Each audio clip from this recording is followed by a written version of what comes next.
सबके लिए गिफ्ट देने का टाइम आ गया है। আজকে রান্নাটা শুরু হলো 1:10। আজকে একটুখানি জোরেই ভয়েস পাবে আমার, তার কারণ হচ্ছে আমার বাড়িতে যিনি থাকেন মানে আমার শাশুড়ি, তিনি আজকে নেই মানে তিনি পুজোর সময়টা আনন্দ করার জন্য একটু বেরিয়েছেন। তো তিনি ওনার রিলেটিভের বাড়ি যাবেন, ওখানে ঠাকুর দেখবেন, আনন্দ করবেন, মজা করবেন। ওনাকে রান্না করে খেতে হবে না। তো উনি 1 মাস 2 মাস 3 মাস যতদিন ইচ্ছে উনি থাকবেন। তো আমি জোরে কথা বলতে পারবো, তার জন্য আজকে আমার খুব সেই জায়গা থেকে আমার একটা আনন্দ আছে। প্রথমে বলে দিই, আমি চিচিঙ্গে কেটেছি, চিচিঙ্গে ভাজা চলবে। আর তেলটা বসিয়ে দিয়েছি চিচিঙ্গে ভাজার জন্য। এখানে ফুলকপি, আলু, টমেটো, কাঁচা লঙ্কা কেটে রেখেছি। সবজি হবে, মাছটা ফুলকপি দিয়ে করব। ফুলকপিটা অনেকদিন থেকে পড়েছিল, যদিও এই মাছ সাধারণত আমি ফুলকপি দিয়ে করি না, কিন্তু ফুলকপিটা যেহেতু অনেকদিন ছিল, আবার আলাদা করে কালকে শনিবার নিরামিষ আছে, তাই আমি ফুলকপিটা আর কালকে করবো ভাবিনি, কারণ অনেকদিন হয়ে যাচ্ছে, তাড়াতাড়ি করে ফেলতে হবে। এখনও ঠিক আছে, সেই জন্য ফুলকপিটা দিয়ে আমি মাছটা করে ফেলবো। চিচিঙ্গে ভাজা, মাছ আর ভাত করার ইচ্ছা আছে, কারণ আজকে সোমনাথ গেছে তার মাকে পৌঁছে দিতে তার মাসির বাড়িতে। তো সেই জন্য আমি অনেকটাই ফাঁকা পেয়েছি, সেই জায়গাটায় আমি কিছুটা জোরেই কথা বলতে পারবো। জোরে কথা বলার একটাই কারণ, সেটা হচ্ছে উনি থাকলে উনি সেগুলো শুনতে পাবেন, শুনে উনি ওনার মানে সোমনাথের মামা মাসিদের সেটা নিয়ে গল্প করেন, ও এরম করে হাসাহাসি করেন। তো সেই কারণে আমি জোরে কথা বলতে পারি না। যেহেতু উনি এখন থাকছেন না, তাই আমি জোরে কথা বলতে পারবো। ব্লগগুলো আমার অত্যন্ত তোমরা শুনতে পাবে, কোনো মিউজিক বা আর্টিফিশিয়ালি কিছু করার আমার দরকার পড়বে না। আমি আমার মুখটা দেখাচ্ছি না, তার কারণ একটাই, কোনো ভিডিওতে সেভাবে আসে না, কারণ আমি খুব সাজগোজ করার সময় পাই না। আমি যেভাবে থাকি সেটা দেখতে আমার মনে হয় অন্যদের সেটা ভালো লাগবে না। তো সেই জন্য আমি আমার রান্নাটাই দেখাই, ফোকাস করি, বা কোথাও গেলে সেটা দেখাই। কোথাও গেলে তবু আমি একটু ঠিকঠাক হয়ে বেরোই, সেখানেও একটা লিপস্টিক আর টিপ ছাড়া কিছুই থাকে না। তো সেই জন্য আমার দেখাতে কোনো অসুবিধা হয় না, কিন্তু বাড়িতে থাকলে একটু অসুবিধা হয়। আর আজকে একজন আসার কথা আছে বাড়িতে। তো একজন সোমনাথ গেছে ওর মাকে দিতে, তো সেখান থেকে ফিরবে। ও আরও অনেকগুলো কাজ করে, এক জায়গায় স্ট্যাম্প দেওয়ার আছে, এক জায়গায় এখানে দেখো টেবিলটায় কিন্তু কভারটা নেই, ওটা আমি কাচতে দিয়েছি। তো ওটা পেতে ওটার মাঝখানে এটা রান করাবো। আর এটা জানি না আমি ফুলটা ভালো ফুল আনতে পারবো, কখন সময় পাবো। এইখানে একটা বেডশিট ভালো পেতে দিয়েছি, একটু কুশান কভার নতুন লাগিয়েছি। আর এই আপাতত।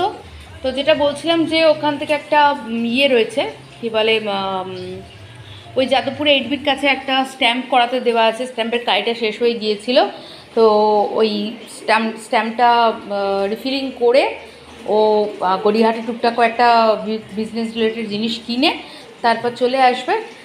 ততক্ষণ আমি আমার এটা শুকিয়ে যাবে, ওটা নিয়ে আসবো, এখানে পাতবো, এর জায়গাটা একটু ক্লিয়ার করব, আর এখানটা একটু ক্লিয়ার করব, আর বেডরুমে একটুখানি ক্লিয়ার করব, ব্যাস।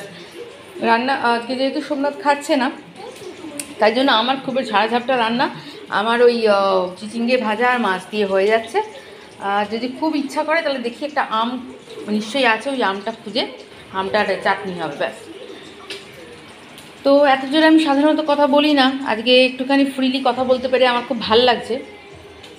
এই যে জলের বোতলগুলো তোমরা দেখছো, এগুলো না আমি অ্যাকোয়াগার্ড থেকে ভরে রেখে দিই, কারণ আমি এই জলটাই রান্না করি। আমাদের যে বোরিংয়ের জলটা ওঠে, সেটা মোটামুটি অ্যাকোয়াগার্ড হয়ে যেটা আসে সেটা খাওয়া যায়, কারণ বোরিংয়ের ডিরেক্ট জলটা খাওয়া যায় না।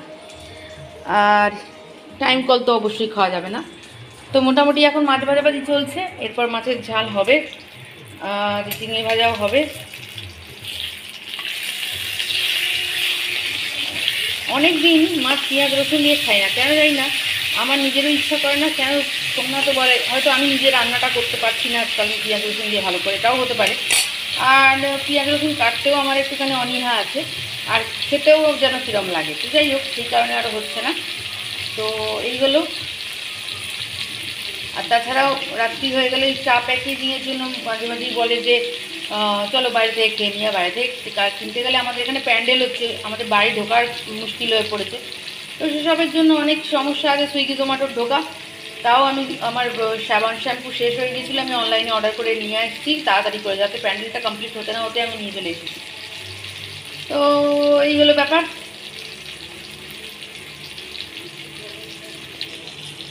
হ্যালো। আর আমার ব্লগ তোমাদের কেমন লাগছে? আমি কোথাও লাইক কমেন্ট কিছু দেখতে পাই না, লাইক তবু পাই কিন্তু কমেন্ট আমি কিছু দেখতে পাচ্ছি না, কমেন্ট কেউ করছো কিনা তাও বুঝতে পারছি না। আমার ইউটিউব চ্যানেলের নাম কোমল গান্ধার, আমার ফেসবুক চ্যানেলের নামও কোমল গান্ধার। তো একটু গান রিলেটেড জিনিস আমি ভালোবাসি।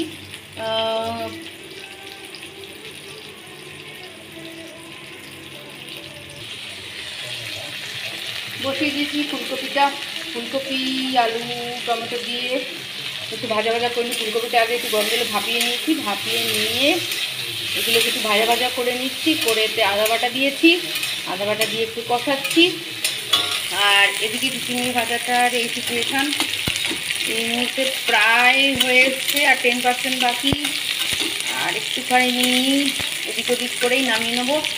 আর এখানে করেছি একটু আম, অনেকদিন আমের চাটনি খাইনি, তো এটা করার পরে আমি একটুখানি ওই রোজের মশলা দিয়ে দেবো। এখানে মাছগুলো ভেজে রেখেছি, 3টে মাছ, এবেলা আমার একটা, ওবেলা দুটো, দুজনের। এবার আমি একটু মশলা দেবো, আর ওখানে গরম জল করে রেখেছি, গরম জলটা দিয়ে দেবো। কষানোর একেবারে শেষ পর্যায়ে এসে গেছে, এবার এটাতে একটুখানি গরম জল দিয়ে দিলাম, বা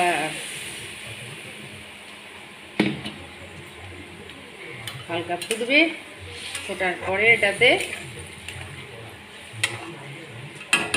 এই মাছগুলো পড়ে যাবে। মাছের ঝোল শেষ, চিংড়ি ভাজাটা হচ্ছে, চাটনিটা দেখিয়ে আমার ভিডিওটাও শেষ হয়ে গেল।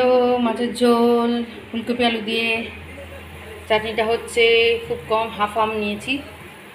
তো এই হলো আজকে রান্না, চলো টাটা।